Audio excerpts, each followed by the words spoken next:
Hello বন্ধুরা, right medicine চ্যানেলে আপনাদের স্বাগতম। বন্ধুরা, আপনার মুখে কি ব্রণর কালো দাগ আছে, ডার্ক স্পট বা পিগমেন্টেশন ভরে গিয়েছে? আপনি কি একটু ফর্সা হতে চান? তাহলে বন্ধুরা, এই ভিডিওটি আপনার জন্য খুবই গুরুত্বপূর্ণ, কারণ আজকে আমি আলোচনা করব ফর্সা হওয়ার খুবই জনপ্রিয় মেডিসিন কোজিভিট আল্ট্রা জেল সম্পর্কে। এই কোজিভিট আল্ট্রা জেল কি, কেন, কিভাবে, কতটুকু পরিমাণ ব্যবহার করবেন তা সঠিক জানার জন্য এই ভিডিওটি শেষ পর্যন্ত দেখুন। বন্ধুরা, আপনি যদি আমাদের এই রাইট মেডিসিন চ্যানেলটি সাবস্ক্রাইব করে না থাকেন তাহলে সাবস্ক্রাইব করে নিন। এই কোজিভিট আল্ট্রা জেলটি তৈরি করে থাকেন মাইক্রো ল্যাবস কোম্পানি।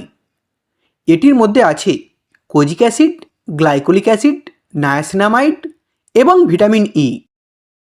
এটি 30 গ্রাম টিউবে পাওয়া যায়, যার দাম মাত্র 787 টাকা। বন্ধুরা, এই কোজিভিট আল্ট্রা জেলটি ডাক্তাররা দিয়ে থাকেন মুখের কালো দাগ দূর করার জন্য। যে সমস্ত বন্ধুদের মুখে ব্রণর দাগ আছে বা মুখে কালো ছোপ ছোপ দাগ আছে, তারা এই জেলটি ইউজ করতে পারেন, তাদের কালো দাগ দূর হয়ে যাবে। এছাড়াও যাদের ডার্ক স্পট আছে বা পিগমেন্টেশন আছে, তাদেরকেও ডাক্তাররা এই জেলটি দিয়ে থাকেন। যাদের মুখে মেলাসমা দাগ আছে, তারাও এই জেলটি ইউজ করতে পারেন, তাদের মেলাসমা দূর হয়ে যাবে। যদি আপনার মুখে সানট্যান পড়ে মুখ কালো হয়ে গিয়ে থাকে, তার জন্যও আপনি এই জেলটি ইউজ করতে পারেন, সানট্যান দূর হয়ে যাবে। এছাড়াও এটি চোখের নিচের কালো দাগ দূর করতে সাহায্য করে এবং আমাদের স্কিনকে সফট ও স্মুথ করে তোলে।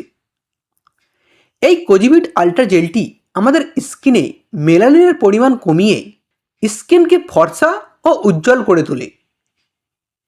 যে সমস্ত বন্ধুরা একটু ফর্সা হতে চান, তারাও এই জেলটি ইউজ করতে পারেন, তারা ফর্সা হয়ে যাবেন।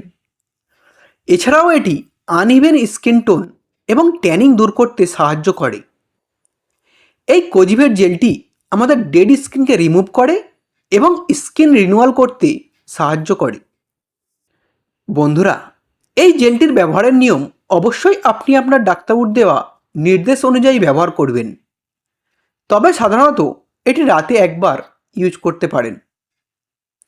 এটির কিছু কমন সাইড এফেক্ট দেখা দিতে পারে, যেমন স্কিন জ্বালা করতে পারে, স্কিনে লাল ভাব হতে পারে, ইরিটেশন বা চুলকানি ভাব হতে পারে। এছাড়াও যদি কোনো গুরুতর পার্শ্ব প্রতিক্রিয়া দেখা দেয়, তাহলে দ্রুত চিকিৎসকের সঙ্গে যোগাযোগ করবেন। বন্ধুরা, ভিডিওটি ভালো লাগলে একটি লাইক করবেন। পরের ভিডিওটি কোন মেডিসিনে দেখতে চান তা কমেন্ট করবেন। এইরকম আরও মেডিসিন সম্পর্কে ভিডিও দেখার জন্য এখনই চ্যানেলটিকে সাবস্ক্রাইব করবেন। ভিডিওটি শেষ পর্যন্ত দেখার জন্য আপনাকে অসংখ্য ধন্যবাদ।